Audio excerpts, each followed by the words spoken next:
Hello friends, welcome back to chalk and talk classes. Hope you all are doing well. तो आज का हमारा topic है ब्रांकियोस्टोमा के एक्सटर्नल और इंटरनल मॉर्फोलॉजी। ब्रांकियोस्टोमा को हम एम्फियोक्सिस या फिर लेंसलेट के नाम से भी जानते हैं। ये बिलोंग करता है हमारे सब फाइलम सिफेलोकॉर्डेटा को।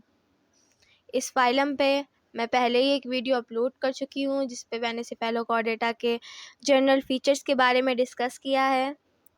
ठीक है, तो मैं प्रेफर करूँगी कि पहले आप जाके वो वाला वीडियो देख लें, क्योंकि होता क्या है, अगर हम किसी सब फाइलम के या फिर फाइलम के फीचर्स को, जनरल फीचर्स को पहले से स्टडी कर लें तो उसके अंदर जो एनिमल रखे गए हैं वो स्टडी करने में हमें बहुत ही आसानी होती है।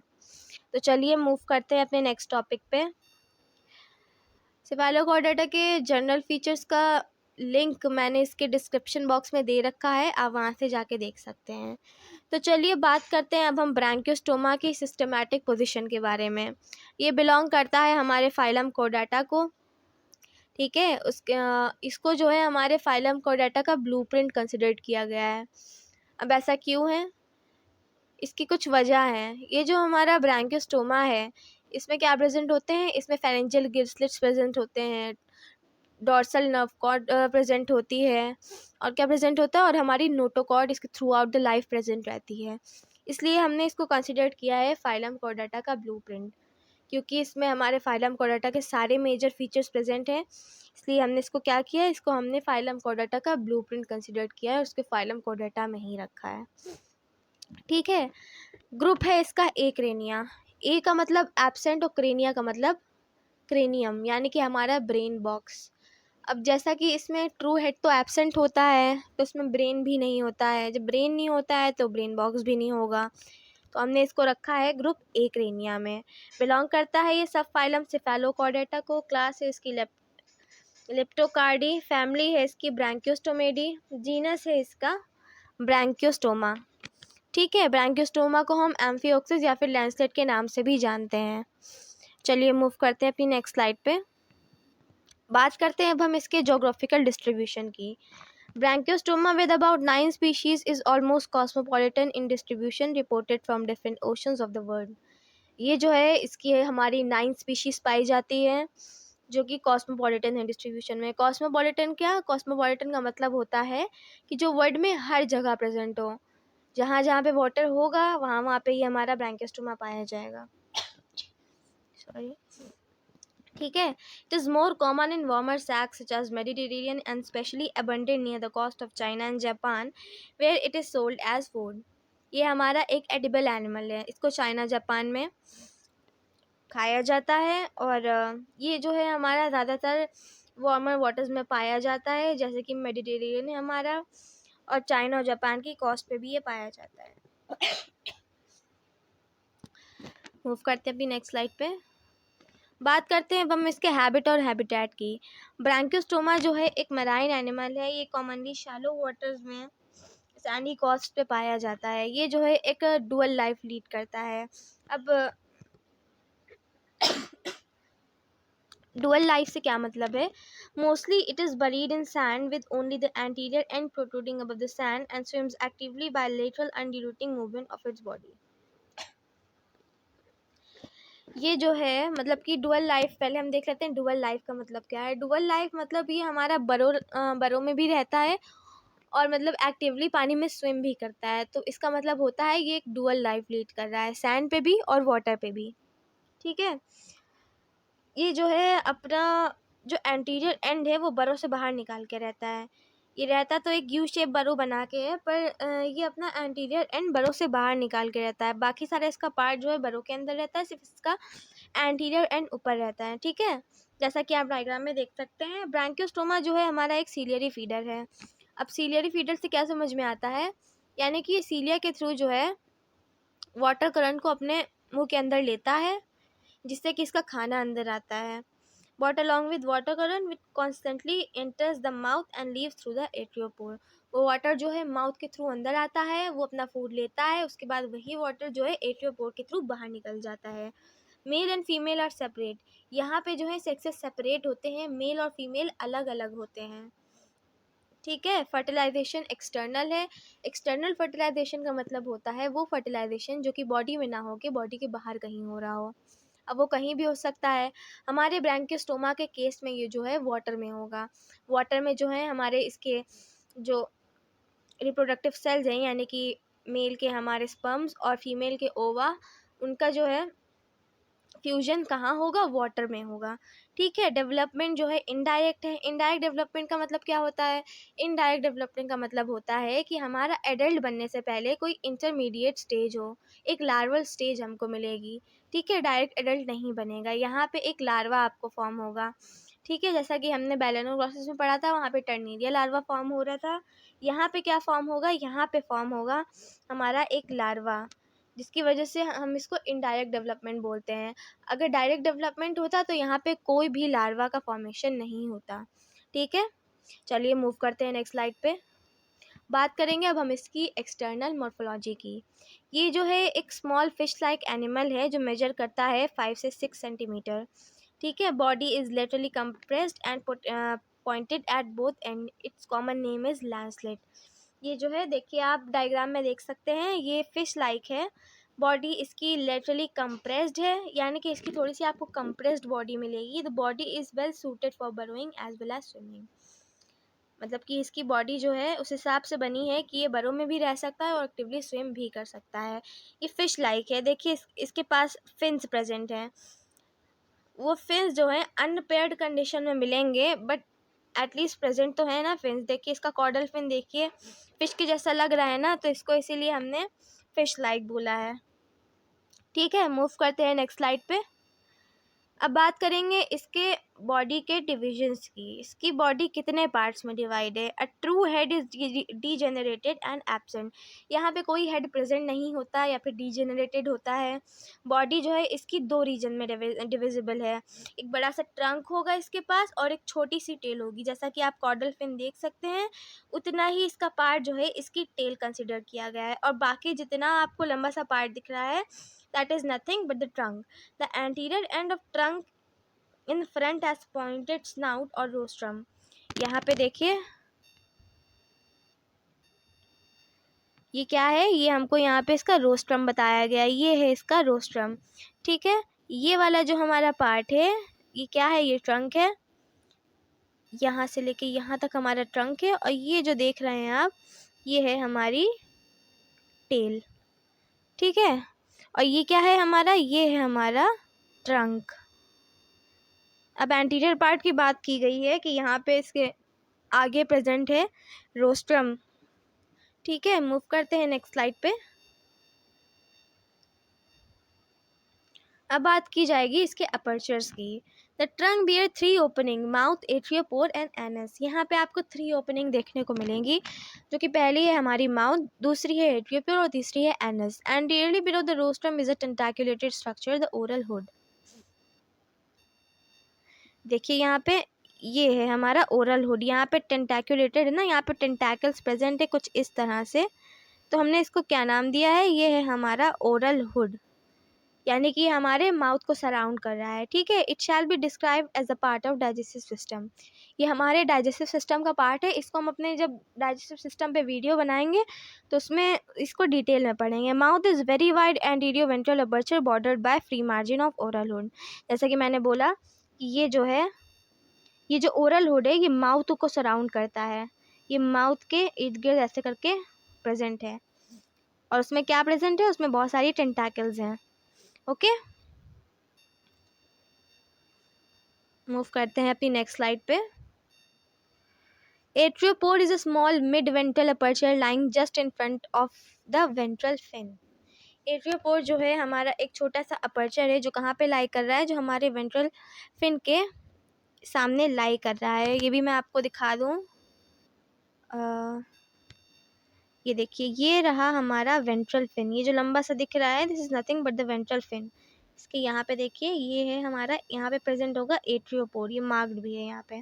ठीक है। Another small aperture to the left of mid ventral line at the base of the caudal fin. यहाँ पे जो तीसरे अपर्चर की बात की थी, यहाँ पे उसी अपर्चर के बारे में बताया जा रहा है। ठीक है। चलिए मूव करते हैं अपनी नेक्स्ट साइड पे।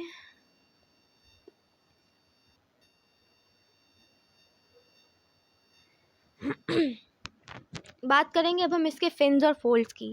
जैसा कि मैंने बताया कि ये फ़िश लाइक होता है। फ़िश लाइक किस वजह से होता है ये, क्योंकि इसके पास फिन्स प्रेजेंट होते हैं।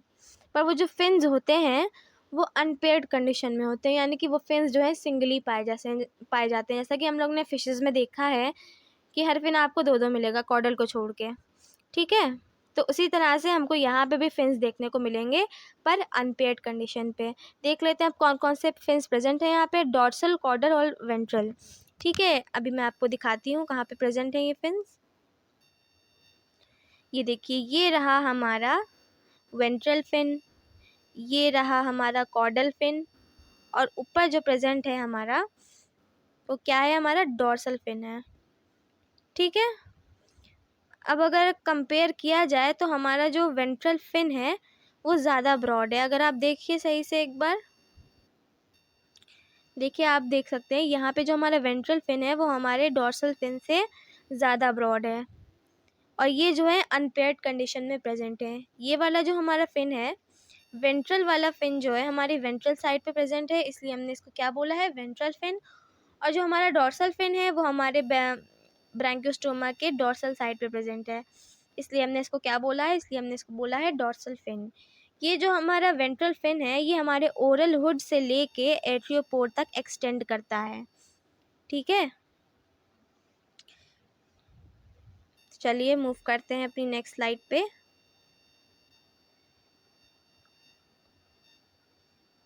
Paired fins are absent but running longitudinally along the ventrolateral margins of the anterior two-third part of the trunk from oral hood to atriopod. There are two hollow membranous metapleural folds. अब यहाँ पे बात हो रही है मेटाप्लूरल folds की। देखिए यहाँ पे मार्क कर रखे हैं हमने, ये रहे हमारे मेटाप्लूरल फोल्ड्स, जो कहाँ पे प्रेजेंट होते हैं, वो हमारे वेंट्रल फिन पे प्रेजेंट होते हैं। ये जो फोल्ड्स हैं ये हेल्प करते हैं हमारे एनिमल को बरो करने में। These are possibly help in burrowing in sand rapidly due to turgescence caused by water flow of body lymph in their cavities, ठीक है। मूव करते हैं अपनी नेक्स्ट स्लाइड पे। अब बात करेंगे मायोटोम्स और गोनाड्स की। मायोटोम्स जो है इसका बहुत ही इम्पॉर्टेंट स्ट्रक्चर है, जो कि हमारे ब्रैंकियोस्टोमा का मेजर पार्ट है, ठीक है। On each lateral side of body a series of muscle bands called myotomes और myomeres can be seen through the transparent body wall. यहाँ पे जो आप देख रहे हैं ये स्ट्रक्चर, ये वाले स्ट्रक्चर जो आप देख रहे हैं ये क्या है, हमारे बीच में मायोटोम्स है। ये जो वी शेप में प्रेजेंट है, these are nothing but the myotomes or myomeres, ठीक है। Between mouth and atriopore a series of gonads can be seen on either side below the myotomes. यहाँ पे जो आप ये सेगमेंट्स देख रहे हैं नीचे ऐसे ऐसे करके बने हैं ना, ये क्या है, ये हमारे गोनाड्स की एक सीरीज प्रेजेंट है यहाँ पे, ठीक है। इतना आपको समझ में आ गया तो हम आगे मूव करते हैं। अब बात करेंगे ब्रैंकियोस्टोमा की बॉडी वॉल की। इसमें हम तीन चीज़ें पढ़ेंगे। पहला है हमारा स्किन, दूसरा है मस्क्यूलेचर और तीसरा है हमारा पेराइटल पेरिटोनियम, ठीक है। बात करते हैं हम सबसे पहले इसकी स्किन की। द स्किन और integument consist of an outer thin epidermis made of single layer of columnar epithelium cells resting on a basement membrane. देखिएगा यहाँ पे आपकी एपिडर्मिस जो हुई है ये हमारी एपिडर्मिस है, और ये किस टाइप की सेल से बनी है, ये columnar epithelium types of cell से बनी हुई हैं, जो कुछ इस तरह से होती हैं। ये कहाँ रेस्ट करती हैं, ये एक बेसमेंट मेम्ब्रेन पे रेस्ट करती हैं, ठीक है। ये हमारे एनिमल की आउटर मोस्ट लेयर होती है। It is ciliated in young individuals but in mature individuals the cilia are lost and thin layer of pigmented chitin like cuticle perforated at places is secreted externally। होता क्या है, जब ये हमारा Branchiostoma या फिर हमारा एम्फियोक्सिस जो होता है, जो जब यंग होता है तो इसमें ये वाली जो लेयर है इसकी जो एपिडर्मिस है वो सीलिएटेड होती है, यहाँ पे सीलिया प्रेजेंट होते हैं, ठीक है। बट इसकी एज के साथ साथ the cilia are lost and thin layer of pigmented chitin like cuticle perforated at places is secreted externally, ठीक है। The epidermis contains sensory cells but gland cells are absent. यहाँ पे जो है आपको ग्लैंड सेल्स तो नहीं मिलेंगे, पर यहाँ पे आपको सेंसरी सेल्स देखने को मिल सकते हैं। देखिए यहाँ पे ब्लड वेसल दिखाई गई है, नर्व दिखाई गई है, क्यूटिस है हमारी, सब क्यूटिस है और नर्व भी है, ठीक है। मूव करते हैं नेक्स्ट स्लाइड पे। अब बात करेंगे हम मस्कुलेचर की इसके। The muscles lying just beneath the skin form the greatest part of the body wall. जो इसकी मसल्स हैं वो इसके बॉडी का ग्रेटेस्ट पार्ट फॉर्म करती हैं। मस्कुलेचर में हम बेसिकली पढ़ेंगे इसके मायोटोम्स के बारे में, ठीक है। They are very thick in the dorsolateral region including the nerve cord and notochord. ये जो है इसके डॉर्सोलेटरल रीजन में जो है बहुत ज़्यादा ही थिक होती हैं, जिसमें हमारी क्या प्रेजेंट होती है, इसमें हमारी नर्व कॉर्ड प्रेजेंट होती है और नोटोकॉर्ड प्रेजेंट होती है। The muscle shows distinct metameric segmentation and arrange through out the length of the body in a series of characteristic V shaped muscle block और सेगमेंटेशन कॉल्ड मायोटोम्स। देखा, यहाँ पे myotomes की बात हो रही है। क्या बताया इन्होंने कि वी शेप्ड होते हैं, वी शेप में प्रेजेंट होते हैं कुछ इस तरह से, जैसा कि अभी हमने पहले डायग्राम में देखा था, ये प्रेजेंट होते हैं मायोटोम्स, ठीक है।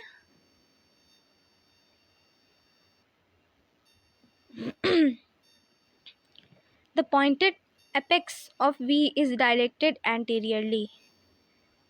अब देखिएगा, ये रहा हमारा वर्म, ठीक है, ये रहा हमारा ब्रैंकियोस्टोमा। इसमें जो मायोटोम्स हैं वो कुछ इस तरह से होंगे। ये कहाँ पे पॉइंट करेंगे, ये एंटीरियर एंड पे पॉइंट करेंगे।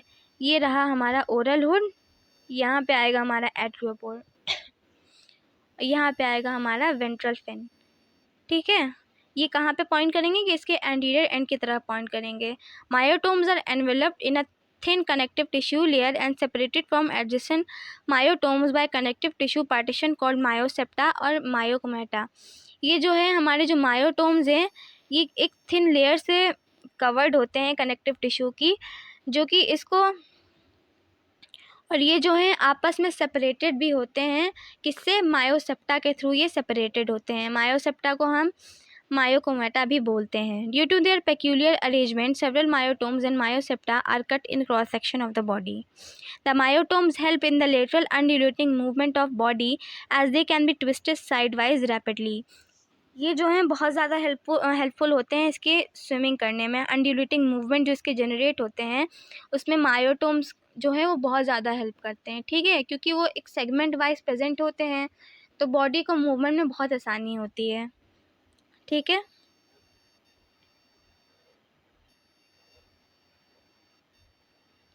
There are transverse muscle running across the ventral folds. The contraction help in driving water of atrial cavity out of the atriopore. इसमें जो है ट्रांसवर्स मसल्स भी प्रेजेंट होती हैं इसके वेंट्रल फोल्ड्स में, जिसकी वजह से जो है ये उसकी बॉडी को कॉन्ट्रैक्ट करने में हेल्प करती है। इसकी वजह से जो इसका वाटर आता है माउथ के थ्रू वो एट्रियोपोर के थ्रू जो है बहुत आसानी से बाहर निकल जाता है। बात करते हैं अब हम पेरिटोनियम की। The muscle layer is lined internally bye thin layer of parietal peritoneum. इसको जो मसल लेयर है वो इंटरनली एक पैराइटल पेरिटोनियम की थिन लेयर से लाइन होती है, ठीक है। तो यहाँ पे हमारा टॉपिक ख़त्म होता है। होप आपको ये टॉपिक समझ में आ गया होगा सही से। अगर आपको मेरा वीडियो अच्छा लगे तो प्लीज़ इसे लाइक करना और चैनल को सब्सक्राइब करना ना भूलें। Till then, bye bye, thank you.